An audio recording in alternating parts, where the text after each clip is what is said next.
Greetings. Father Mark signing on, continuing the course on the history of Catholicism in the United States in the decade of the 1870s. Last time we finished the First Vatican Council, and now we move into post-Vatican I and post-Civil War ministry to African American Catholics, which introduces us to the Josephites. Initially, they were not called Josephites, but this is their origin. The Josephites, the Society of St. Joseph, had its origin in England, established in 1866 as the St. Joseph's Society for Foreign Missions, established by an English priest named Father Herbert Vaughan, Vaughn. He established it in Mill Hill, a neighborhood 8 miles from London, 1832 to 1903. So they were conventionally referred to as the Mill Hill Fathers. In 1869, Father Vaughan opened St. Joseph's Foreign Missionary College in Mill Hill, that area of London. 3 years later, in 1869, on our side of the Atlantic, the 10th Provincial Council of Baltimore gathered 1 archbishop, 12 bishops, and 1 abbot. Among the decrees it produced included, number 5, that bishops were exhorted to establish missions and schools for, they use the word Negroes, I'm sorry, but for African Americans in their diocese. The Council Fathers were wished or stated that their objective was to provide ministry for all African Americans, and education was seen as a critical need for them. But specifically sacramental education and sacramental ministry for African American Catholics. To this end, subsequent to the council, the council wrote, well, the Archbishop of Baltimore, on behalf of the council, wrote directly to Father Herbert Vaughan, requesting clergy to fulfill the purpose of this decree. In 1871, Vaughan brought a group of priests to Baltimore to serve African American Catholics. Vaughan himself later was ordained a bishop of Salford, England, from 1872 to 1892, and then ended up as the highest-ranking English prelate, Cardinal Archbishop of Westminster, from 1892 until his death in 1903. In 1888, the Mill Hill Fathers on this side, on the American side of the ocean, opened the first racially integrated seminary in the United States, St. Joseph's in Baltimore, Maryland. In 1891, a man named Charles Randolph Uncles, like uncle but with an S, Uncles, became the first African American ordained priest in the United States. Part of his training had taken place in Canada, and the balance of it at St. Joseph's in Baltimore. The year after his ordination, the American province of the English Mill Hill Fathers seceded from the Mill Hill Fathers and established a distinct congregation. And this is the Josephites. So they formed the Society of St. Joseph and the Sacred Heart in 1892, and the Josephite Fathers. They retained as their mission working with African Americans, although in their early decades the norm was to ordain Caucasian white men to work with blacks. So the ordination of Father Uncles was an exception at this early period. Ethnic ministry was not, and the particular challenges of ethnic ministry were not confined to African Americans, although their situation because of slavery was was unique. That there were other ethnic groups, as we've seen, and post Civil War, this renewed, and so one of those ethnic groups, which had a significant influence on the history of the United States in the 19th and early 20th centuries, was the German. Sorry, I'm having allergies. To understand this, to give us some context on this, we meet Peter Paul Cahensley, Cahensly, lived from 1838 to 1923. Born in Luneburg, Germany, he was a devout German Catholic. His family was in business, inherited the family grocery store, and he built it into a thriving import-export house. A very deeply religious man. He chose to live a celibate life, and his personal preference would have been to become a priest, but because he was the oldest son, he felt obliged to provide for his extended family. But that's just what happened.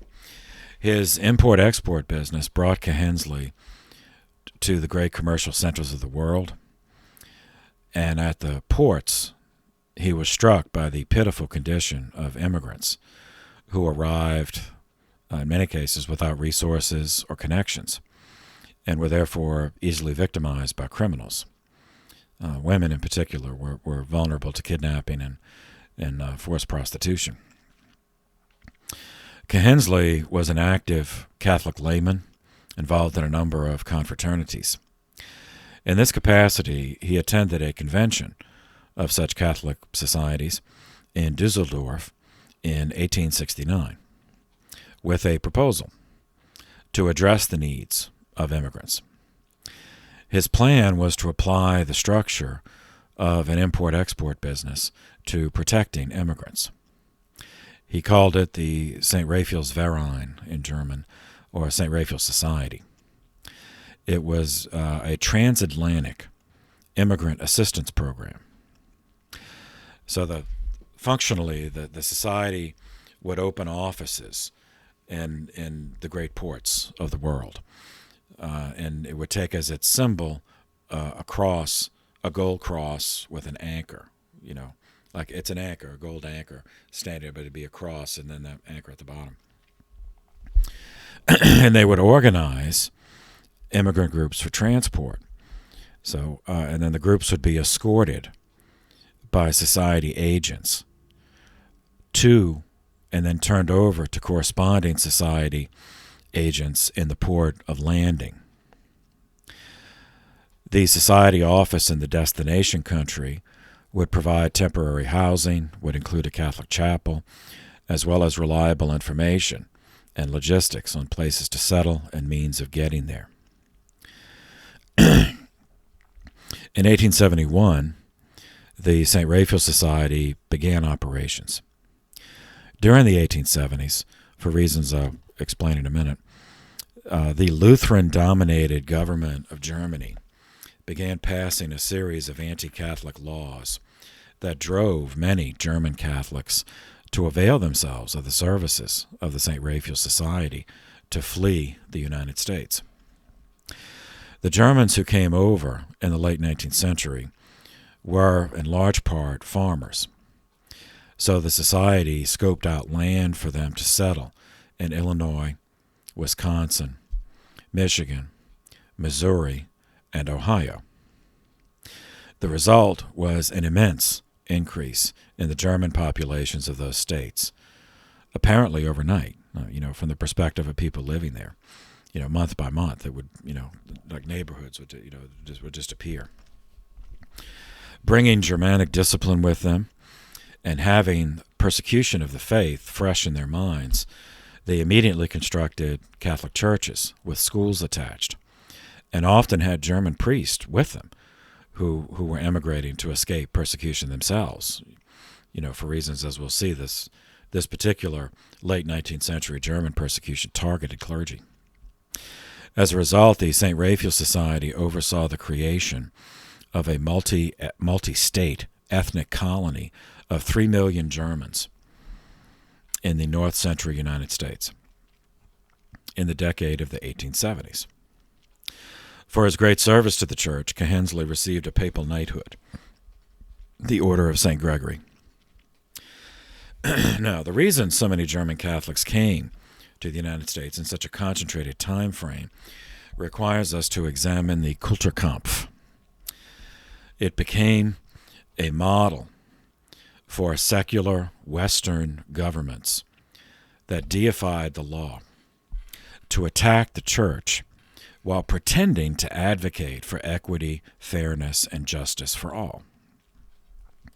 So the Kulturkampf, it's a German term that's generally in the literature just left in the German because of its distinct application. So it's spelled Kulturkampf,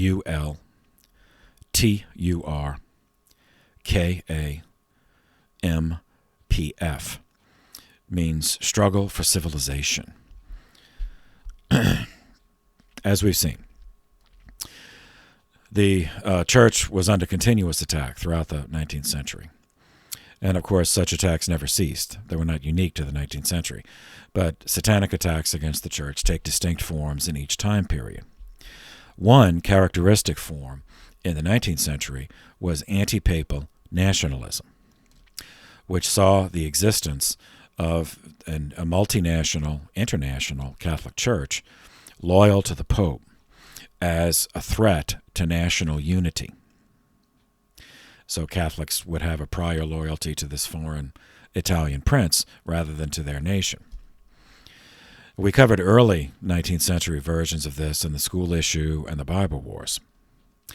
A German version of this was responsible for channeling a wave of what ended up being 8 million German Catholic immigrants to the United States. 3 million of them settled in that German triangle, Cincinnati, Milwaukee, that area. But it was 8 million total. The attack manifested as legislation laws passed against the Catholic Church in Germany in the name of preserving German culture, hence Kulturkampf, struggle for civilization, struggle for culture, as we'd say today, culture war. On another level, though, it is yet another example of deification of the law, specifically human-made law, flowing from human pride and used as a manipulation tactic in public propaganda, as any complaints against the law could be dismissed as Catholics, you think you're above the law. You think you're better than everyone else. Everybody else is following the law, but you don't want the law to apply to you. The variations on that. Germany, like Italy, as we just covered, was not a unified country at this period. Germany did not achieve political unification until 1871 under the Prussian royal house of Hohenzollern, after prevailing in a war against Catholic Austria in 1866 and against Catholic France in 1870. The details of all those wars are covered in the Modern History playlist. But for our purposes, the effect that this has on Catholicism in the United States. Northern Germany, the most powerful state in northern Germany, was Prussia. Not Russia, Prussia, Prussia, capital Berlin. In Prussia, the Kingdom of Prussia, the Lutheran Church had established status for centuries before this, meaning it was the state church. Yet, the newly united empire, once all of Germany was brought together under Prussia, under the royal house governing Prussia, there were Catholic parts of Germany, especially in the south. Bavaria, Swabia, significantly. The chancellor of this new German empire had been the Chancellor of the Kingdom of Prussia, and he remained that too. His name was Otto von Bismarck. He regarded the loyalty of those southern German Catholics, Bavarians, Fabians, etc., the loyalty of them to a foreign Italian prince, the Pope, as a potential threat to the patriotism he believed was essential into solidifying Germany into a single political entity, to wean away their loyalty so that no longer would they think of themselves as citizens of the Kingdom of Bavaria or Swabia, but instead that they would think of themselves as Germans. Initially, Bismarck's objective was to nullify and eliminate a political party. Officially, it was called the German Center Party. So it was officially not a Catholic party, but de facto it was, because it had a majority Catholic membership. And this party existed in the Imperial Reichstag, the legislature of the newly unified Germany. This Center Party never had a numerical majority in the legislature, but in 1870, on the threshold of this Kulturkampf, the Center Party was the second largest party in the Reichstag. The leader of the German Center Party was Baron Ludwig von Windthorst, Windthorst,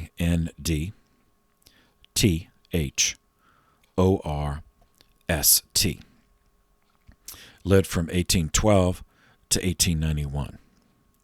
His life history presents fascinating parallels to the Calvert family we covered earlier in the course in Anglo-American history, particularly George Calvert, who witnessed the atrocities of the English occupation of Ireland and the English abuse of legislation to relegate Irish Catholics to subordinate status in their own land. As a result of his experience, Windthorst reached conclusions similar to Calvert's conclusions, which shaped Maryland Catholicism or Anglo-American Catholicism, and accommodationist Catholicism. Windthorst reached similar conclusions, that the Church, in a minority situation, restricted by unjust laws, having no defense against the coercive apparatus of the government, had to remain cautious, never attract negative attention, never lose an opportunity to show loyalty to the government, and avoid any public emphasis of distinctly Catholic elements of Catholicism.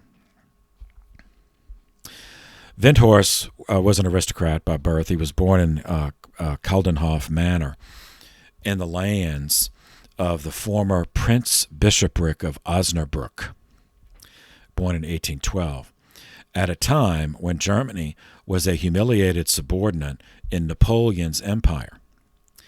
But only 3 years before Napoleon's final defeat at Waterloo in 1815. Windthorst's family heritage, including developments in his own lifetime, follow the trajectory of satanic attack on the church, both from inside and from outside.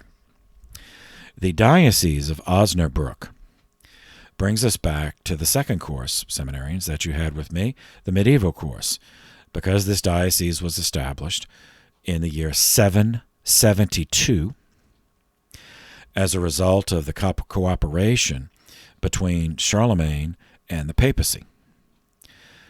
Charlemagne waged war against Saxons, Germanic Saxons. At the time, they were pagan in religion. As his armies advanced, victorious, the Holy See dispatched missionaries to convert the pagans. When Charlemagne's troops secured Lower Saxony, St. Wilho, Wilho, established this Diocese of Osnabrück as a suffragan of the Archdiocese of Cologne, further to the west. The ancient Romans never integrated the region east of the Rhine River into the empire. So after the fall of the empire, there were no extant provincial boundaries, no networks of roads to form nuclei of successor kingdoms. as was the case in England, France, Italy, Portugal, Spain. Therefore, throughout the medieval and into the modern period, the word Germany was a geographical and a cultural and linguistic designation, rather than a single political entity like France. Internally, the Holy Roman Empire, created when Pope Leo III crowned Charlemagne in the year 800 as Holy Roman Emperor. The Holy Roman Empire included the cultural expression Germany, but internally was divided, in reality, administratively, was divided into over 350 sovereignties, ranging in size and hierarchical rank from barony all the way up to kingdom. And all of those, whatever they were, baron, margrave, landgrave, whatever, were to render homage to the emperor as suzerain. But in fact, they were internally independent. Essentially, the Holy Roman Empire was a confederation of hereditary aristocracies, with a few notable variations. So there were some cities, some big cities that managed to become imperial free cities, and then it was a council that represented the city. And then there were ecclesiastical variations, which is of our interest. The ecclesiastical principalities were those in which the ranking prelate, a bishop or archbishop, was also the temporal ruler, also in charge of the government of the area. The region of Windthorstburg was one of those, as the Diocese of Osnabrück, founded in 772, developed into the Prince-Bishopric of Osnabrück, recognized as such in the Holy Roman Empire in the year 1225 AD. At that rank, in the Holy Roman Empire, the Sacrum Imperium Romanum, Sacrum Imperium Romanorum, the principality was subject to the vicissitudes of demonic attack in the ensuing centuries.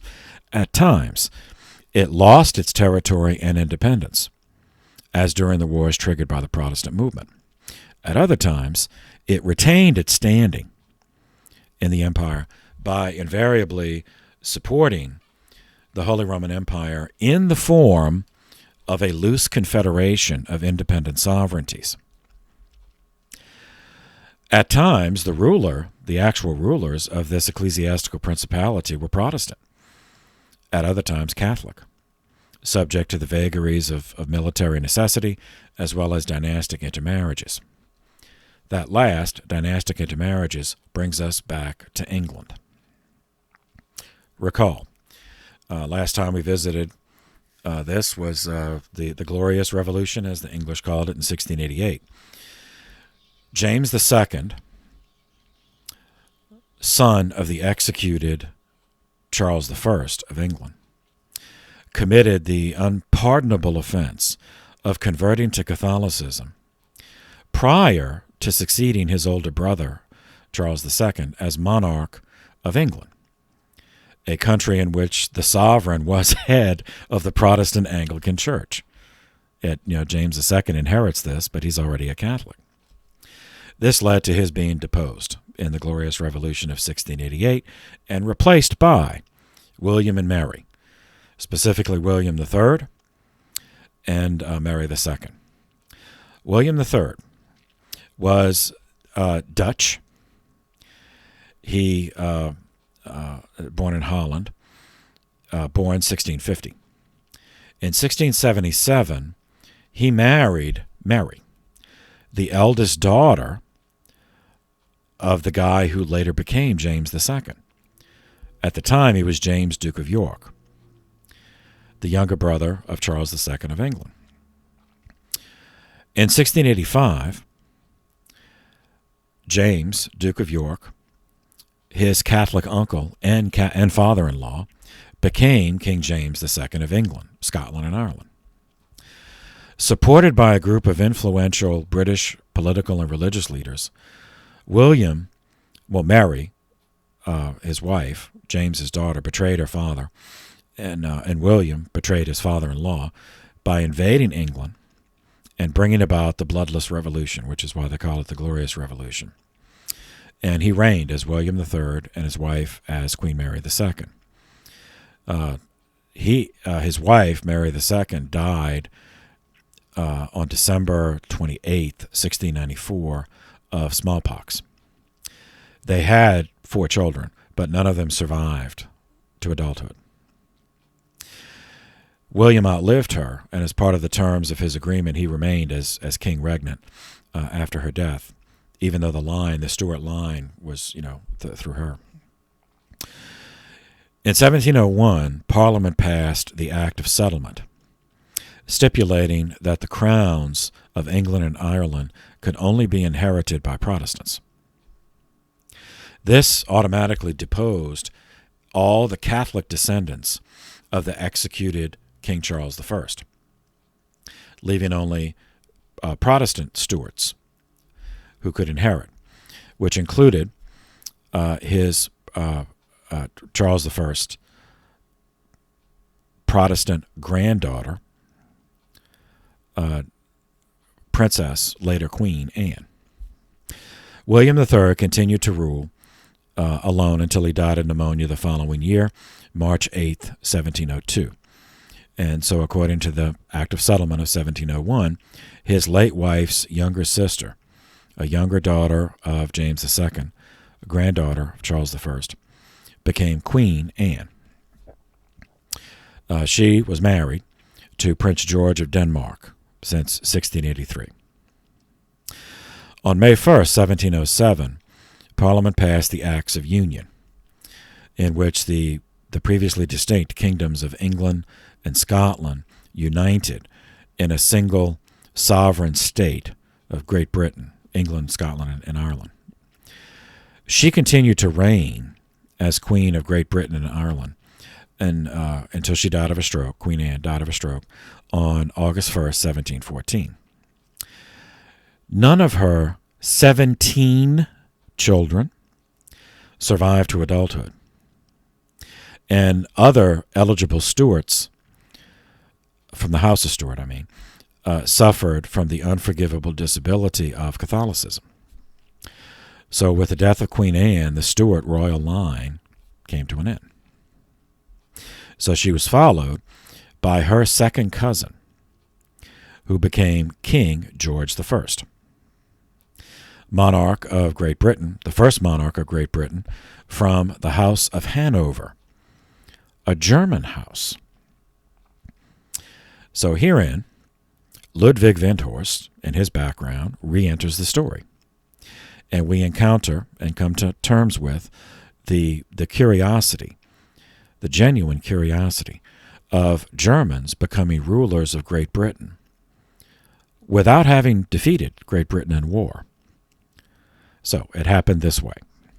1635, the Duchy of Brunswick-Luneburg in Germany was divided among the kingdoms of Duke William of Brunswick and his wife, Dorothea, who was the daughter of the King of Denmark. Their sixth son ruled, his name was George. He ruled as Duke of Brunswick. He ruled as Prince of Kallenberg from that point, from 1635.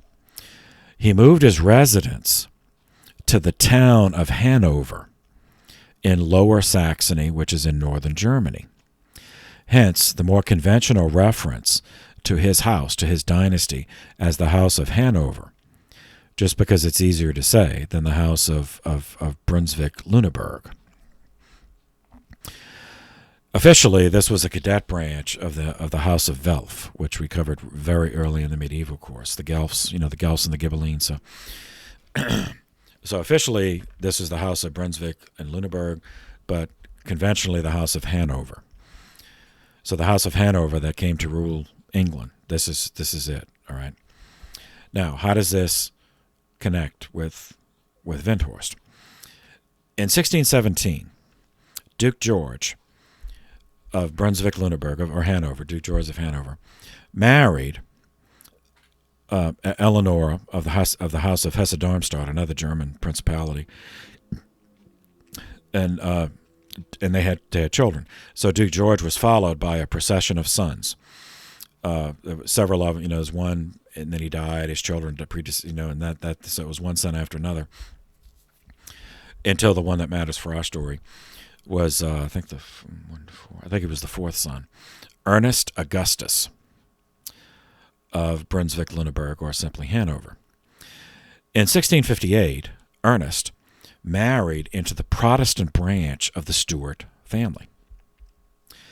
Sophia of Hanover, or just Sophia until her marriage, she was the daughter of Elizabeth Stuart, and through Elizabeth Stuart was a granddaughter of King James I of England. On May 28th, 1660, this Sophia, now, after marriage, Sophia of Hanover, gave birth to a son named George. As eldest son, he was heir apparent to the duchy and of Brunswick-Luneburg, or Hanover, within the Holy Roman Empire. Elizabeth Stuart was born. Her father was a German. He was a member of the House of Wittelsbach, or the Palatine, and she was born in 1630. She grew up in the Dutch Republic, where her family sought refuge after during the 30 Years' War. In 1692, the Holy Roman Emperor installed the Duke of Brunswick-Luneburg as an elector of the empire, meaning one of those within the empire that elects the emperor, just like the cardinals elect the pope. So conventionally, you remember, so this is the Duke of Brunswick-Luneburg, but for ease, it's just called Hanover. So officially, the Duke became also simultaneously the Elector of Brunswick-Luneburg, but again, for convenience, the Elector of Hanover. So Duke Ernest Augustus was the first Elector of Hanover. In 1698, he died, leaving his eldest son by Sophia to inherit as George, Duke and Elector of Brunswick-Luneburg/Hanover. In 1701, the Act of Settlement made the Electress, the wife of the deceased Duke Ernest, the mother of the Duke George, Sophia, made her heiress presumptive to the throne of Great Britain through her late mother. Her mother was the Protestant Stuart Elizabeth. But Sophia died on June 8, 1714. Queen Anne of Great Britain died on August 1st, 1714, so she just missed it by a few months. So when Anne died, it was not Sophia, but it was her son, the Duke Elector George, who became King George I of England, the first British monarch of the House of Brunswick-Luneburg, but the House of Hanover. So this is the Hanover Dynasty in British history. He died 1727. He was followed by his son, became King George II, who also was Duke, had also the German territory of Hanover. His son, George II's oldest son, Prince Frederick, died before him. So when George II died, he was followed by his grandson, who became King George III. And he's the one we met earlier in the course. Our ancestors, America, the 13 colonies, fought the American Revolution against George III. George III was also concurrently Duke and Prince Elector of Hanover in the Holy Roman Empire. Until George III lost Hanover when Napoleon conquered Germany. Beginning in 1802, Napoleon realigned the territory of the Holy Roman Empire, reducing the number of its constituent principalities down to 39. During this process, the Prince-Bishopric of Osnaburg and the Diocese of Osnaburg were suppressed, and all of its lands and holdings stolen. Along with it, the Duchy of Brunswick-Luneburg, Hanover, was combined So Napoleon combined the territory of Hanover, along with the diocese and the Prince-Bishopric of Osnabrück, suppressed those and combined them into a new political entity, which Napoleon called the Kingdom of Westphalia. And Napoleon put one of his brothers on the throne, Jerome Bonaparte. After Napoleon's defeat, the map of Europe was once again redrawn.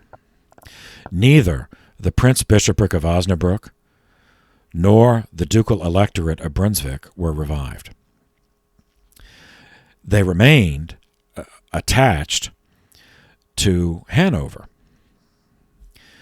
Now, since Hanover, including all those territories, so Hanover included the territory of Osnabrück and Brunswick, all of that entity was restored to King George III of England because he was on the winning side, defeated Napoleon. It was his Marshal Wellington, the Duke of Wellington, that defeated Napoleon at Waterloo. Because of that, it was restored. Hanover was restored, not as a duchy, nor as an electorate, because Napoleon erased the Holy Roman Empire, and that was not restored, so no electors were needed. So instead, it was restored to him as the Kingdom of Hanover on October 12, 1814. At this point, Ludwig Windthorst was 2 years old, and he was born into that Kingdom of Hanover. The part he was born in had been part of the Prince-Bishopric of Osnabrück, which got combined with the ducal electorate of Brunswick, and then combined with Hanover. But anyway, so he was born 2 years old when this happened, born into this Kingdom of Hanover. He had the misfortune of belonging to the Catholic minority in Hanover, ruled now by the Protestant King of England. The anti-Catholicism, in fact, not only, but a guy ruled by a guy who only became King of England because of anti-Catholicism. Because the English had passed a law that no Catholic could be monarch again. And so they passed over other people because they were Catholic. So that's how anti-Catholic it was. And the anti-Catholicism was so much a part of ordinary life because of this. So Windthorst, as he grew, internalized the reality of oppression. At the same time, he learned the alphabet and basic arithmetic. He was a sickly boy, took refuge in books, proved to be an excellent student, eventually studying law at the universities of Göttingen and Heidelberg. Like the Anglo-Catholics of Maryland, Windthorst concluded that pushing for universal religious freedom was the only way to reverse the legal disabilities imposed on Catholics. That just pushing for Catholic civil rights would never work.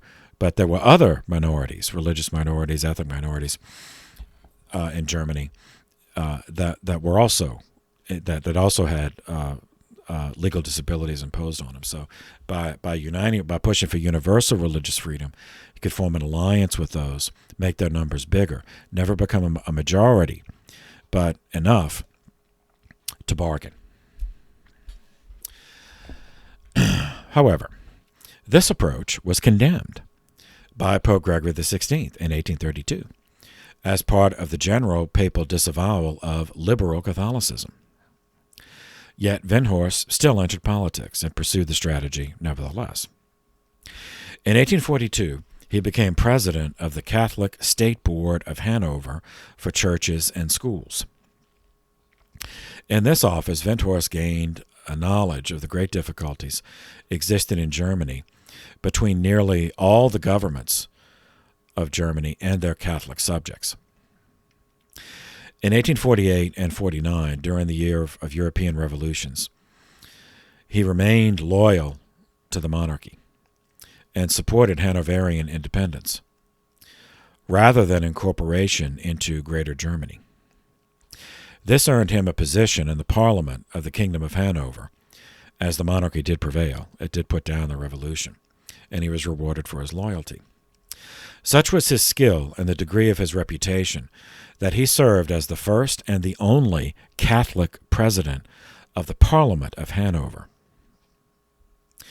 In addition to his duties as a member representing Osnabrück, Windthorst served 2 terms as Minister of Justice. So in a parliamentary system, like the officers of state, like we think of as the cabinet, they are members of the legislature. And then from there, so it's different from us, where in our system it's a separate executive that appoints individuals to those cabinet positions with the approval of the legislature. But in a parliamentary system, all the cabinet positions, including prime minister, have to be drawn from members of the parliament. So anyway, so he was minister. He was a member of parliament and minister for justice. He built a reputation for taking public interest cases. He wrote and spoke publicly in favor of an independent judiciary in Hanover, as well as implementing American-style due process protections for the accused. In 1866, during the Austro-Prussian War, Hanover was invaded and conquered by the Kingdom of Prussia and forced into the North German Confederation. This was a creation of Bismarck, the chief minister of Prussia, as a step toward his objective of uniting all of Germany under the dynasty he served, the Hohenzollerns of Prussia.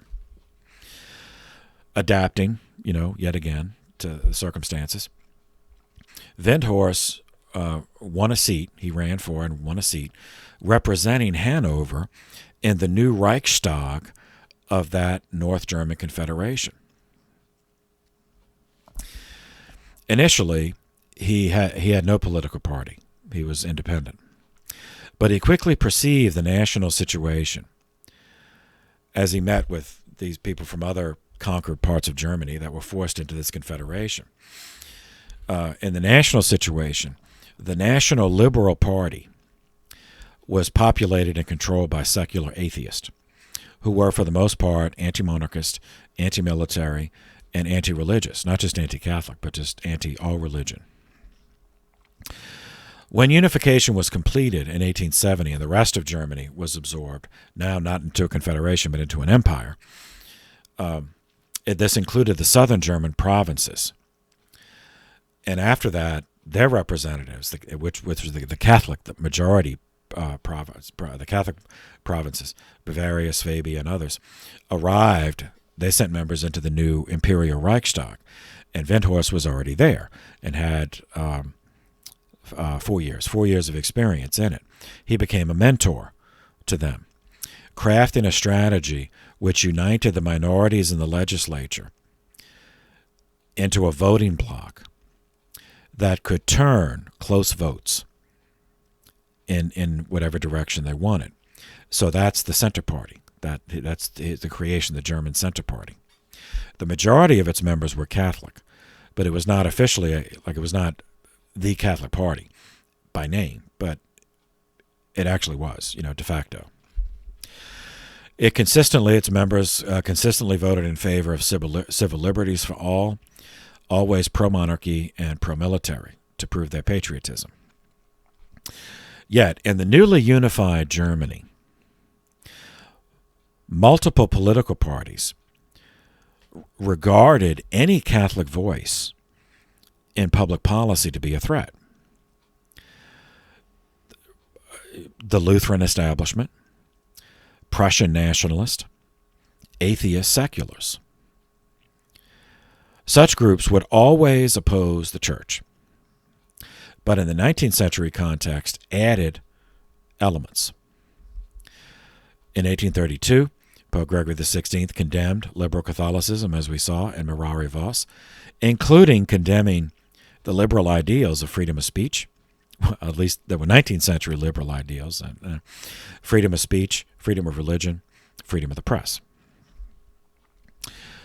32 years later, 1864, Pope Pius IX issued the Syllabus of Errors, which we already covered, condemning every single facet of the modern world, including freedom of religion, separation of church and state, civil marriage, divorce, popular sovereignty, liberalism, socialism, communism, and reason as the sole base for human action, and condemned just the idea that progress was an absolute good in all circumstances.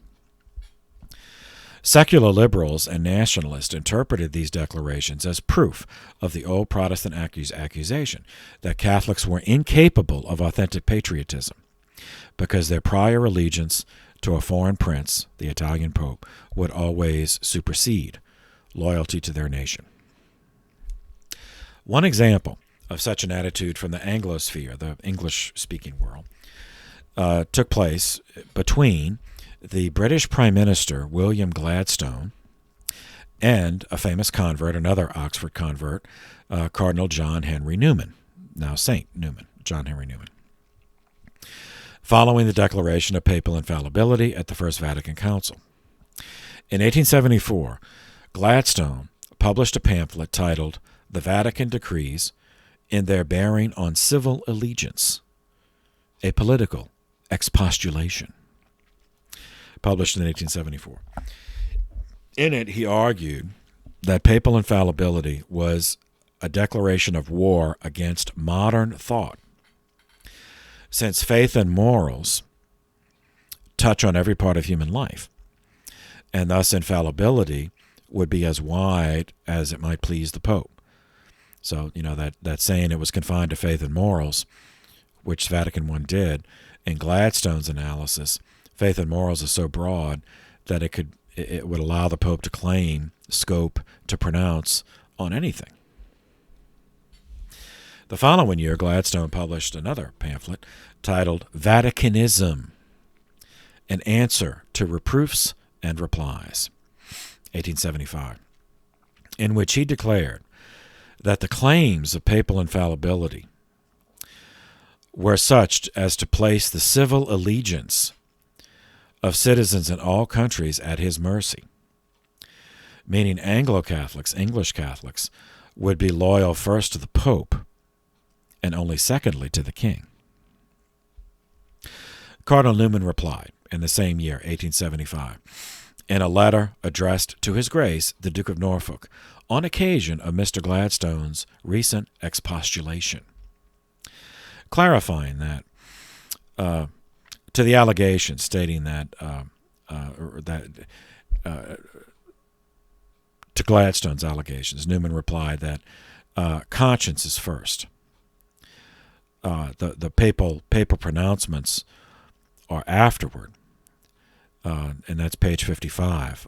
Is actually quote to conscience first, to the Pope afterward. That we are governed by our conscience. The conscience must be informed by divine law and natural law. The Pope cannot change divine law or natural law, nor does infallibility claim the Pope can do so. He's not changing divine law and natural law.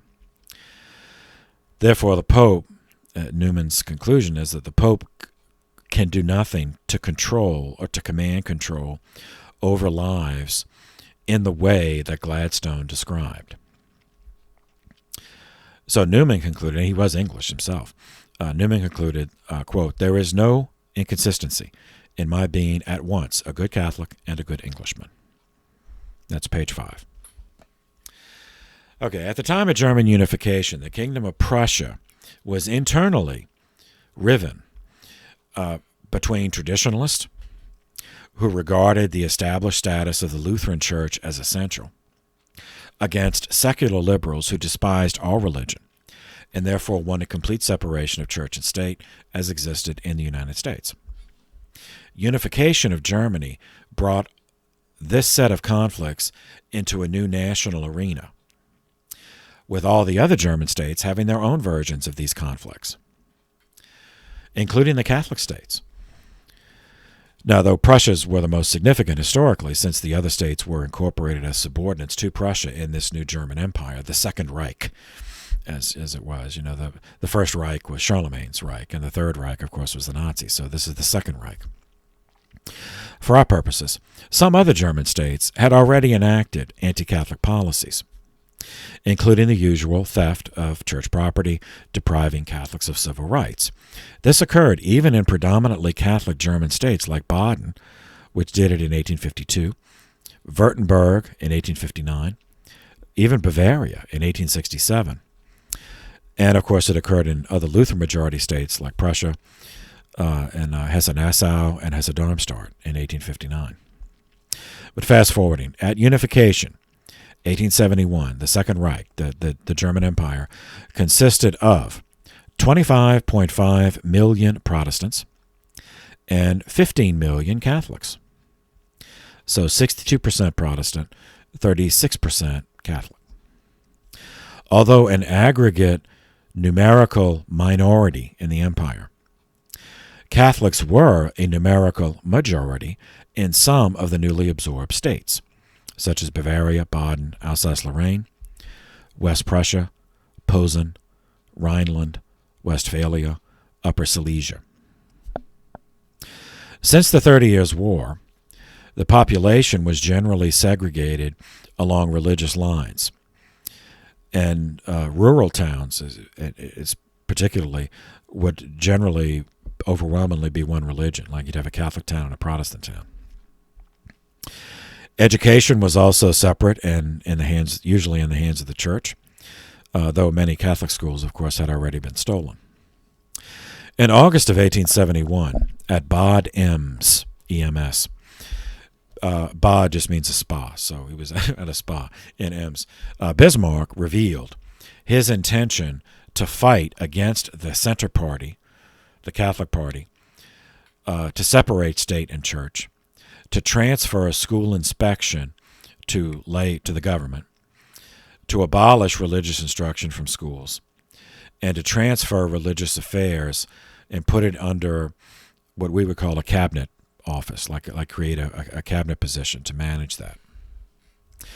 The first element in the domestic war against the church consisted of using the law to create an enforcement mechanism against the church, justified by pretense at fairness for all, whether religious or not. Who could object to that? Only those who opposed fairness, only those who thought themselves above the law, could possibly object to this. June 8, 1871, was the fusion of the Catholic and the Protestant sections in the Prussian Ministry of Culture. That was the government bureau in the Kingdom of Prussia that controlled religion, oversaw all religion. Officially, the reason was, quote, the exclusively political attitude of equal justice to all. Next, to give the enforcement apparatus overly generalized authority easily tailored to any situation in which religion caused inconvenience to the state, on December 10, 1871, at the level of the empire, was passed in the Reichstag the Pulpit Law, which read as follows: any cleric or other minister of religion shall be punished with imprisonment up to 2 years if he makes state affairs the subject of announcements or discussion, either in public before a crowd, in a church, or before any number of people in some other place designated for religious gatherings, in such a way that it endangers the public peace. All right? 2 years imprisonment for speaking, even in a church, about something that endangers the public peace. So, what is that? But it's for safety. It's for safety. And it doesn't target Catholics because it says any cleric or other minister of religion. So officially it applies to everyone, but it's obviously targeting Catholics. And this law remained in effect when Hitler was in power. And Hitler used this law to stifle political opposition from the church. In fact, this law was not revoked until 1953, this anti-Catholic law. Those two abuses of the law would have been sufficient for Bismarck's needs, and they reveal an emerging pattern that solidified in subsequent decades and remains prevalent in the West to this day. Authoritarian government activity, framed within the context of law, justified as being for the common good and public safety. And, of course, for those reasons, because it's a higher good, that outweighs individual rights, and it requires some individual sacrifices. But, why would you refuse that? Because it's for the greater good. In order to pass these first laws, Bismarck had formed alliances with secular liberals in the legislatures. In exchange for his support, in exchange for their support for those two laws, he had promised his support for what they wanted, which was secularized control of education. That commenced next. January 22nd, 1872. Adalbert Falk, F-A-L-K, became the Prussian minister for spiritual, educational, and health matters, so a cabinet position in the kingdom. He was a true believer in the cause of secularization, regarding any religious involvement in education as inherently divisive and dangerous to the collective health of the state. March 11th, 1872. The Prussian School Supervision Act abolished church oversight, the church's right, not just Catholic but Protestant also, any involvement, any oversight in the Prussian elementary school system, primary school system as they called it, excluding the clergy from education and eliminating religious influence in curriculum formation. This was in continuity with the 19th century impulse toward a religiously neutral education as the prerequisite for a progressive society. But as we've seen previously, and as we will see more specifically as history progresses, an officially religiously neutral education invariably becomes an anti-religious education. Though Germany was not yet at the point of separation of church and state, as in the United States, many activists in Germany desired that as an ultimate goal. In separation of church and state in the United States, and others who wanted to imitate it, that's a publicity statement. So what separation of church and state really means is that the state can interfere with the church, but the church has no say on matters of state. So it's a quarantining of religion from public life. That's the objective. So this move, this pulpit law, antagonized Lutherans as well as Catholics and provided the first real occasion for cooperation between them in this context. Now bishops started to protest. The archbishops of Posen and Cologne, the Bishop of Trier, they were all arrested based on that earlier law and imprisoned. Is any speaking out against this? That's a threat to public safety. Therefore, according to the terms of the earlier law, they could be arrested and sentenced to 2 years in prison for speaking. As to the Center Party, these measures did not have the effect that Bismarck had in mind. Instead, it had the opposite effect of fueling the Center Party, such that in the elections, the Center Party grew from 50 seats to 90 seats in the Reichstag elections. The number of Catholic periodicals, newspapers, also increased. By 1873, there were about 120 in all of Germany. Among the many creations necessary for a new political entity like the newly unified German Empire, the Second Reich, was establishing diplomatic relations with foreign realms, not only as the Kingdom of Prussia, which already existed, but as the Second Reich, as the German Empire. This included the Holy See. Bismarck selected a German aristocrat, a younger son sent into the church by his family as a child, so the typical feudalism pattern. He rose to the rank of cardinal, and he was one who opposed the definition of papal infallibility at Vatican I. So he voted against the draft, but then on the final day, for the final vote, he just stayed away, rather than go on record against it. But it was known that he opposed it. And this is the guy Bismarck chose to be the ambassador of the Second Reich to the Holy See. His name was Gustav Adolf, Cardinal Prince of Hohenlohe, Hohenlohe.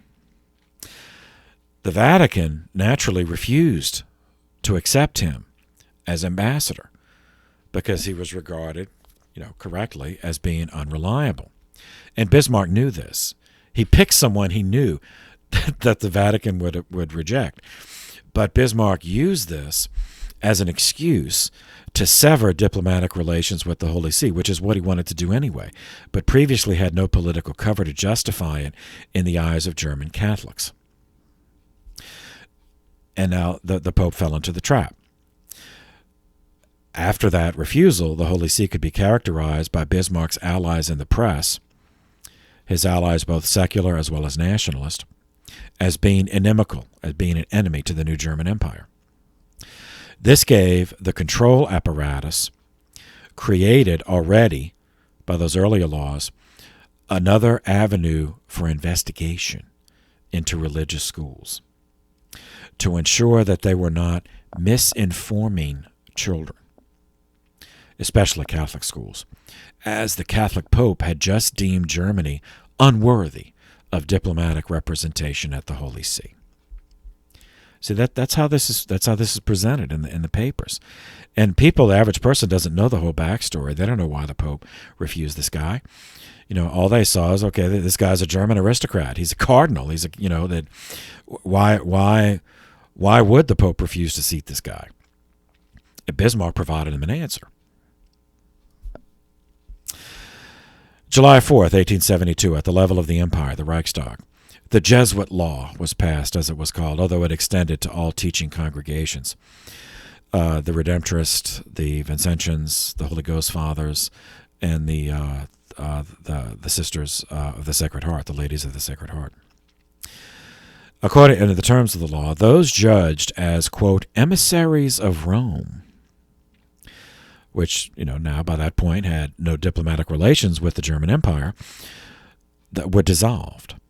Those were dissolved and expelled from the country. Their schools stolen, of course, secularized into public schools. This action actually violated the German Constitution, but it did have sufficient support that the Constitution was amended to do so. And even Catholic legislators in majority Catholic states felt helpless to oppose it, owing to the very effective publicity used by Bismarck after the Pope rejected a German cardinal as imperial ambassador to the Vatican. This law, the Jesuit law, remained on the books until after the First World War, after the monarchy fell, when Catholic religious orders were welcomed back to assist in the rebuilding. So you see, we don't need you to throw you out, steal everything from you. But when we need you, oh yeah, come. Oh, you're obliged by charity to come and help us. With friendly Catholic legislators neutralized, German bishops met at Fulda and issued a formal protest on September 20th, 1872. Very carefully worded, it took the approach that German Catholics were totally loyal and did not merit the degree of scrutiny and suspicion to which they were subjected by the recent laws. This protest was ignored by the government, of course. Inadvertently, Pope Pius IX made it much more difficult for German bishops on December 23, 1872, in an address to his cardinals subsequently published, in which he identified these religious laws in Germany as unjust government persecution. Now, of course, that description was entirely accurate, but it gave further ammunition to seculars in characterizing the Holy See as adversarial to Germany. On January 17, 1873, the term Kulturkampf was first used in the context of a legislative takeover of religion. A medical doctor named Rudolf Virchow, Virchow, had entered politics and was elected to the Prussian, the Parliament of the Kingdom of Prussia, which was the Landtag, distinct from the Reichstag, which was the parliament for the whole newly unified empire of Germany. So Virchow was a member of the German Progress Party, advocating for a government takeover of public health, which in public health included public education. In a speech responding to accusations by both Lutherans and Catholics of government tyranny over religion, he stated, quote, "I am of the conviction that this is about a great cultural struggle, Kulturkampf, or as we would say now, a culture war." In his version of events, government management of public affairs, such as health and education, was the only means of maximizing efficiency and fairness. Because a secular government, you see, free of religious bias, would naturally treat everyone the same, with complete and impartial justice. The term was picked up in the press, Kulturkampf, and became a shorthand reference for this entire issue and all actions undertaken in this context.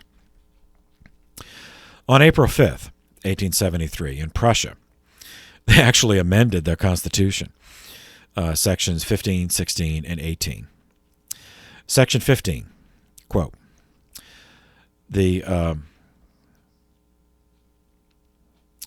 the Protestant and the Roman Catholic Church, as well as every other religious community, regulates and administrates its affairs independently, but remains subject to the laws of the state and its legally regulated superintendents. So you see the contradiction. That. Okay, so yes, all the churches regulate and administer their affairs independently. But the next sentence, well, they actually don't, because they have to submit to all these laws, including the recent anti-religious laws, and legally regulated superintendents. So you see, that is the exact opposite of administering your affairs independently. But they amended the Constitution to say this. And was added that, well, who would oppose this? Only those who think they're above the law, because this is the law. It's the law now. And it's treating everyone the same. You know, Lutherans and Catholics. Catholics aren't being singled out. It's added that the same applies to possession or beneficial use of its institutions of religion for teaching, charity, endowments, and fundraising. Section 16, censored by Constitution, censored communications between Catholic religious orders and their superiors in Rome or other countries. As religious orders are international, well, not every single one of them, but the Franciscans, Dominicans, Redemptorists, Jesuits, they are international, and they generally, their superiors are generally in Rome, although some, like the Carmelites, would be in Spain. But this, they amended the Constitution so that the Catholic religious orders could not communicate with their superiors, and if those superiors were in other countries. Section 18 canceled the government's right or ability to appoint a cleric to any government post. So by the Constitution, saying that you can't even if someone in the government wanted to do that, they cannot without amending the Constitution. Also, the state could regulate the minimum education required for clerical positions, like being ordained, pastor, chaplain. This regulation included the authority to appoint or dismiss clergy judged to be a danger to the public, especially a danger to students, because they have to protect the children because of their teaching. See, because we can't. They might be disloyal to Germany. They might be teaching, traitorous things to the children because they're more loyal to the Pope. These changes escalated the 1871 legislation from oversight to actual interference, into a situation of direct management of internal ecclesiastical affairs by the government, justified on the grounds of public safety. So again, who can object to that? Only those who had a secret agenda against public safety, or those who thought themselves above the law. Otherwise, you would just accept it because it's for the good, right? It's for everybody's good. On May 2nd, 1873, the German bishops issued a pastoral letter explaining to the faithful the necessity of unanimously resisting these laws, but passively, peacefully. Though this letter was very measured, it was twisted by the secular press into being yet another example of Catholic intransigence and arrogance, deeming itself above the law. The situation only became worse as the press excerpted selected quotes, of course out of context, to characterize the bishops as demanding that Catholics be exempt from laws meant for the common good, which everyone else was willing to accept. Under the leadership of Ludwig van Horst and the Center Party, many Catholics adopted a strategy of external conformity to the law in order to wait it out, and try to undermine it from within. The manifest injustice of the laws gave even some non-Catholics who were moderate, gave them pause. That, okay, maybe the government's going too far with this.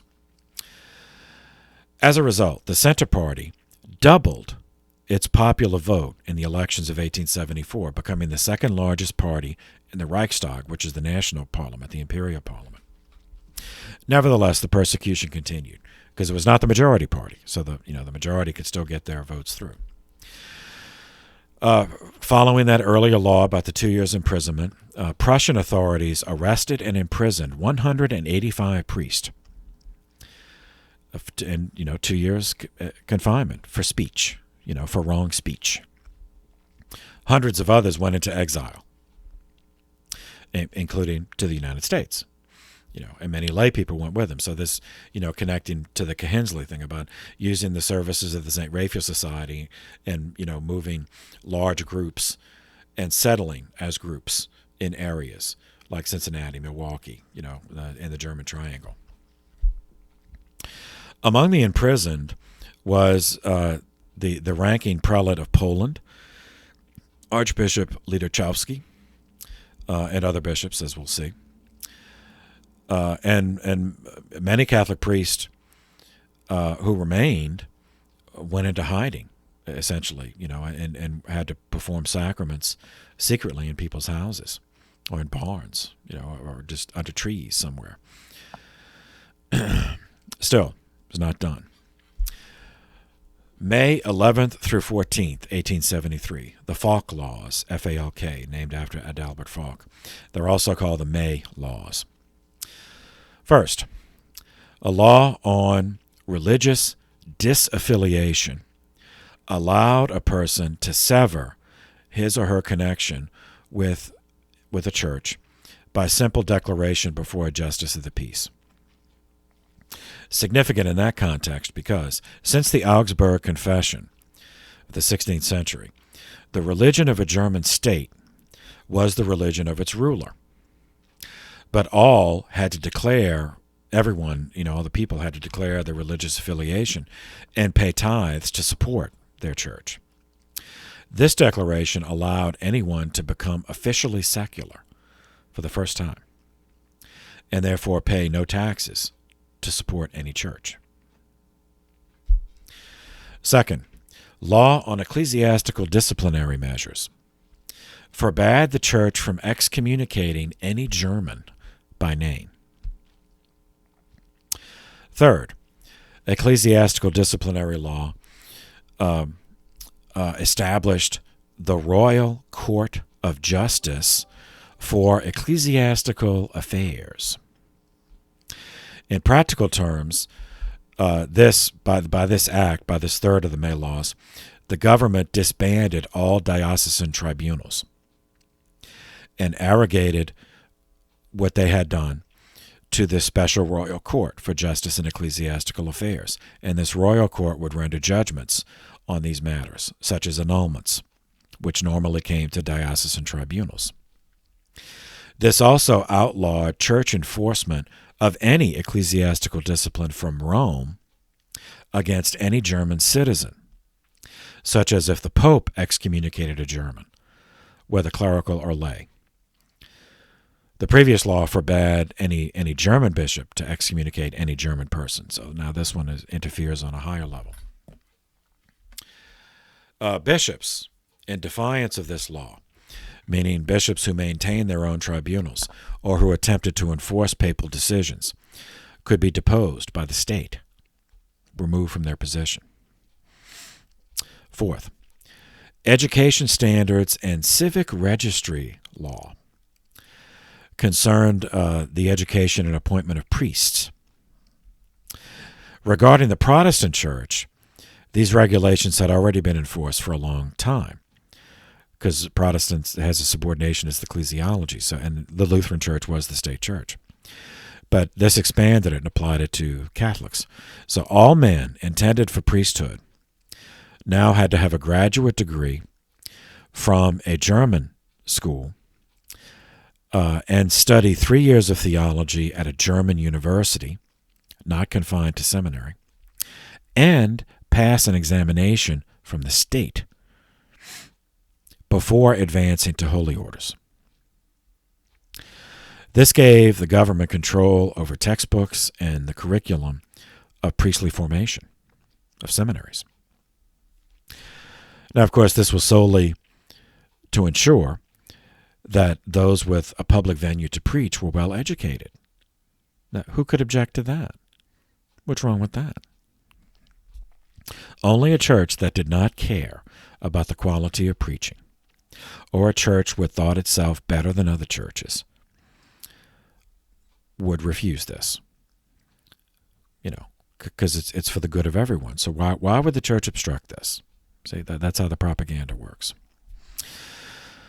All appointments of clerics had to be approved by the state, even those that had nothing to do with schools, such as parishes without parochial schools, or purely spiritual services, such as chaplains to hospitals or other institutions. So with the last of the May laws, the training and appointment of clergy was completely taken over by the government.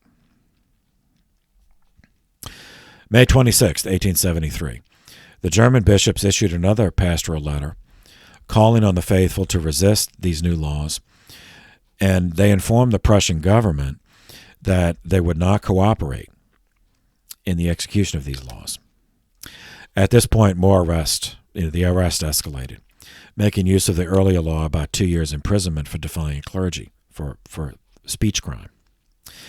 Any bishop or priest who refused to abide by these restrictions, such as bishops refusing to administer the Kulturexamen, that test to be ordained, or bishops who ordained men that had not taken the test. That's generally how it happened. Any bishop who did that was subject to arrest. Attempting to neutralize opposition through intimidation, which is a standard government tactic, the government arrested the Bishop of Paderborn, the Bishop of Munster, after they ordained men who had not taken the Kulturexamen, and bishops who had assigned priests without approval of the government Ministry of Culture. In addition to arrest, fines were added as an additional punitive measure and an added measure of intimidation. November 21st, 1873, Pius IX addressed these legislative attacks in Germany, as well as parallel efforts in Italy, which we covered earlier, and in Switzerland. To this end, he promulgated an encyclical, Etsi Multa, subtitle, On the Church in Italy, Germany, and Switzerland. A few excerpts. It has been our lot, from the very beginning of our pontificate, to suit many grievous and painful occurrences. We still hear lamentations of men and women of religious congregations who, driven from their houses and in need, are dispersed in a hostile manner. This usually happens when the dominating faction has as its aim the perversion of the social order.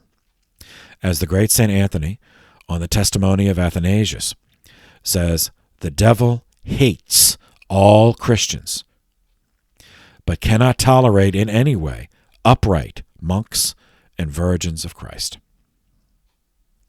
We have also seen recently something we never expected would happen. Namely, our Gregorian University has been suppressed and abolished. That was Section 2, so skipping down to Section 14. Thus, the Holy Church of Christ, whose necessity and full freedom of which religion has repeatedly been guaranteed by public pacts and the highest princes, has in these same places been deprived of all its rights and exposed to hostile men. Its final extinction now threatens. For the new laws, to be sure, have as their intent its destruction. Section 16. If no other laws than these of the civil authority existed, and if there were of the highest order, it would be wrong to transgress them. Nevertheless, the faith teaches, and human reason demonstrates, that there is a twofold order to things. Two kinds of power must be distinguished on earth. One natural, that looks to the tranquility and secular business of human society. The other, whose origin is above nature, which is in charge of the Church of Christ, divinely instituted for the salvation and peace of souls. The offices of these two powers are wisely coordinated so that things which belong to God are returned to God, and because of God, those of Caesar to Caesar. Skipping down section 20. What we have recounted so far is common knowledge. Monks and virgins devoted to God are deprived of liberty, the liberty of ordinary citizens ejected with enormous cruelty. Catholic schools are daily being taken away from the care of the Church.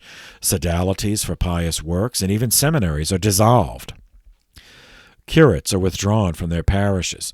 Prelates themselves are deprived of revenues, coerced in many ways, frightened with threat of imprisonment, while Catholics are vexed with all kinds of harassment, such as these.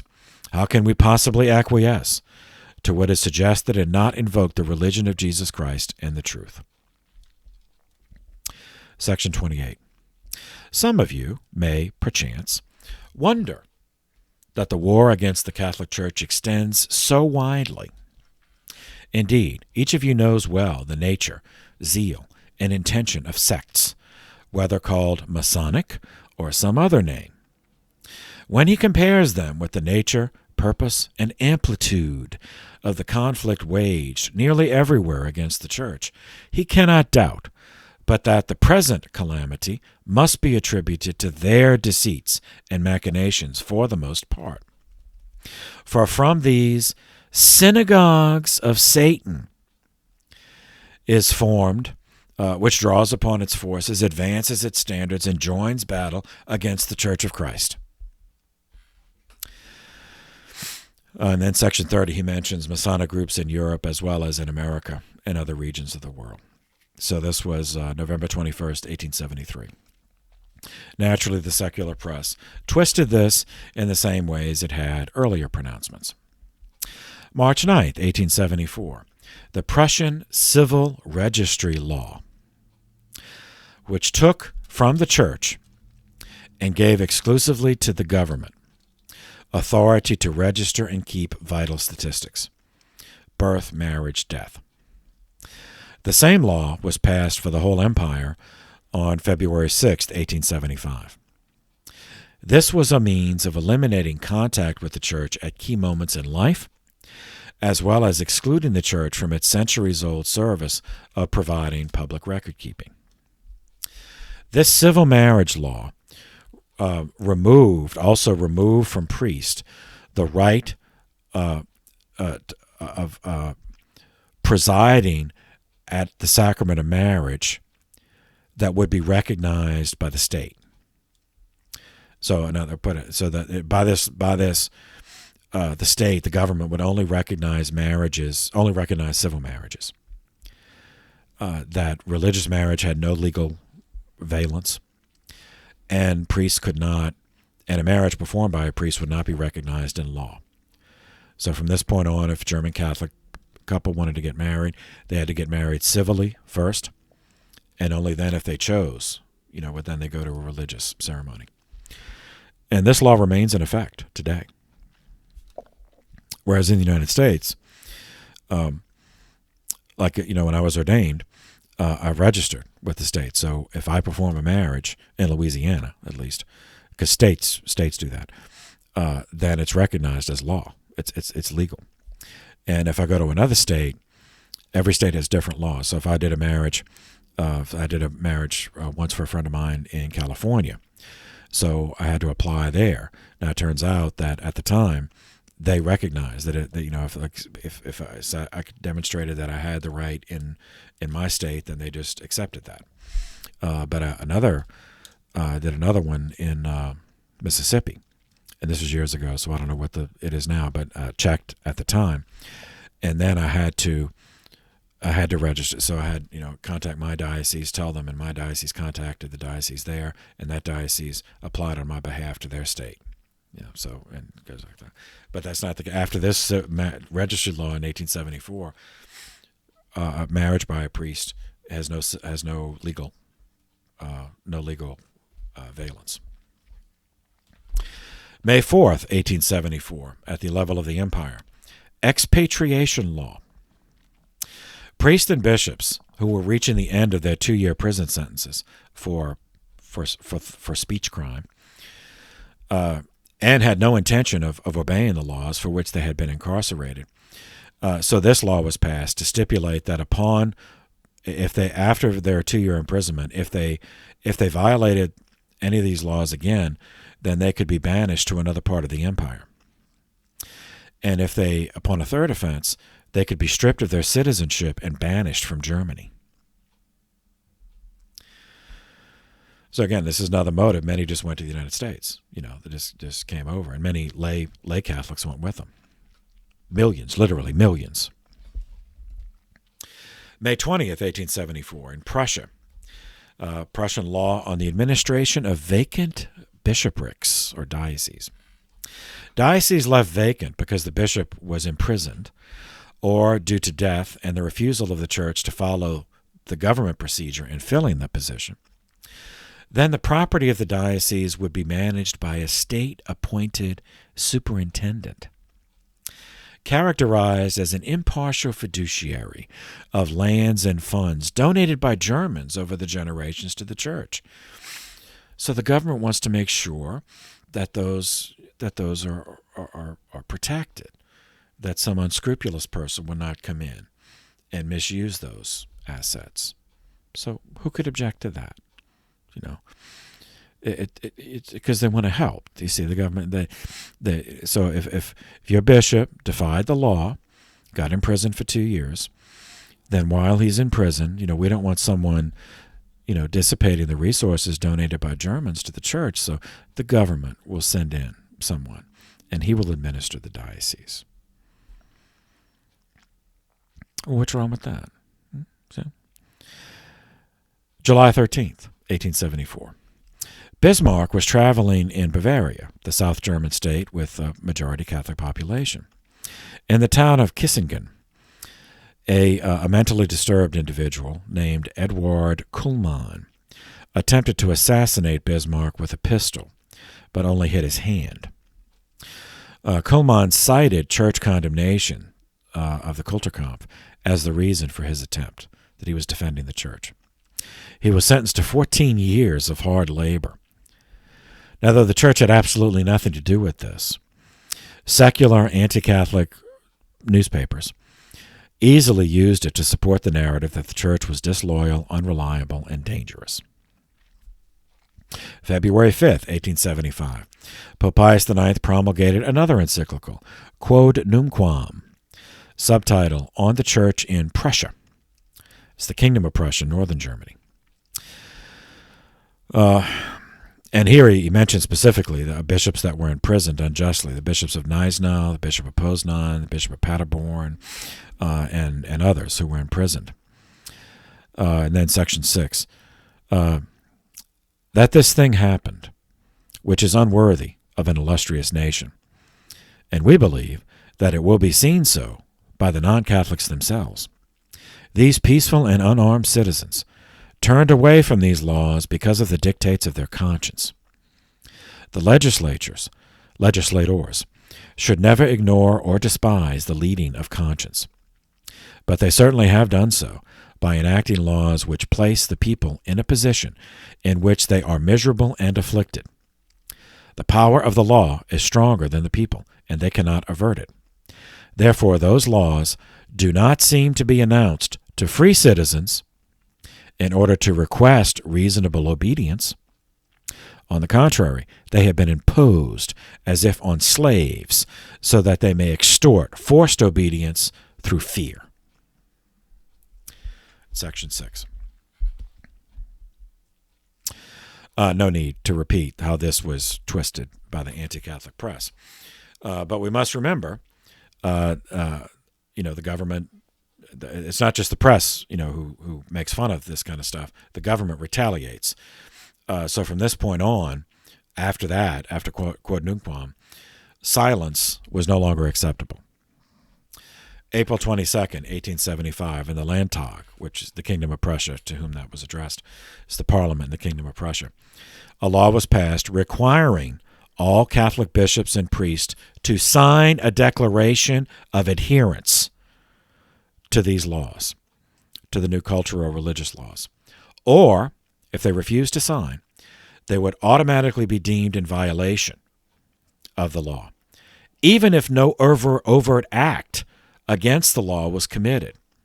Simply refusing to sign a declaration of support then became a crime in itself. And who would refuse? Only someone who objects to the law, and anyone who objects to these laws think that they're above the law. You see, that's how it goes. Then. May 31st, 1875, Kingdom of Prussia. The Landtag passed the Congregations Law, in which all religious orders were dissolved, except those caring for the sick and elderly. You see, we want you to do when we need you to do this stuff that nobody else wants to do. But otherwise, when it's things that we want to control, like schools, then you're trash. Then get out. June 20th, 1875, again in the Kingdom of Prussia, the Landtag, the Church Financial Administration Law required church property to be administered by a council elected by the laity of the parish. In June of 1875, the next month, came the inevitable land theft. The Prussian Landtag passed a law which nationalized all the property of the church and turned over its administration to lay trustees to be elected by the members of each parish. By the end of 1880, 1,125 parish priests, pastors, 1,125 pastors, and 645 of what they were calling assistants, but today we call parochial vicars, had been arrested, fallen victim to these laws. Catholic opposition was strong among the laity, too, with many favoring radical resistance. An association was formed called the Munzer Verein, the Association of German Catholics. It grew to 200,000 members and became the bulwark of fierce opposition to the laws among the laity. And many of those were arrested. And after 2 years, then some stayed to fight on. Others just left and came to the United States. So that's how, 8 million Germans came. February 26, 1876, the Pulpit Law was extended. The Pulpit Law is the one, the 2 years incarceration for speech crime. But this, in 1876, it was expanded to include written violations, so that a cleric could be sentenced to 2 years in prison, even for writing something that was a word crime, a thought crime. Not previously it was for a speech crime, now also for a written crime. As of 1878, only 3 dioceses in Germany had a bishop. The others were either in jail or exiled or had voluntarily left. 4,600 parishes were vacant. So we know 1,100 pastors had been arrested. 1,800 priests went into exile. A third of the monks and nuns simply left Prussia. And, of course, the monasteries and convents were closed and stolen. Between 1872 and 1878, many Catholic newspapers which published against this stuff or wrote against this stuff, they were simply closed and confiscated by the government because they were violating, they were guilty of word crime, thought crime. Many Catholic associations and assemblies were dissolved, again, for thought crime. Catholic civil servants were fired, merely on the pretense of having papal sympathies, therefore you're disloyal. And thousands of lay people were imprisoned for violating these laws. It wasn't just the priest that went to jail. As the Jesuits remained banned from Germany until 1917. And of course, the stolen property was not returned. Then I said the marriage law of 1874 remains in effect to this day. And the Pulpit Law about the 2 years imprisonment, that remained in place until after World War II in 1953. So all of this brought 8 million German immigrants to the United States in the 19th century. And we will, let's see, where are we? Okay, we'll pause here, and then we'll go back to internal matters, but keep that culture comp in mind because these legislative attacks are going to be imitated in the United States against the church, both at the state level and at the national level, with a proposed amendment to the Constitution, just as the Prussians did. So for now, thank you for your attention. This session is adjourned.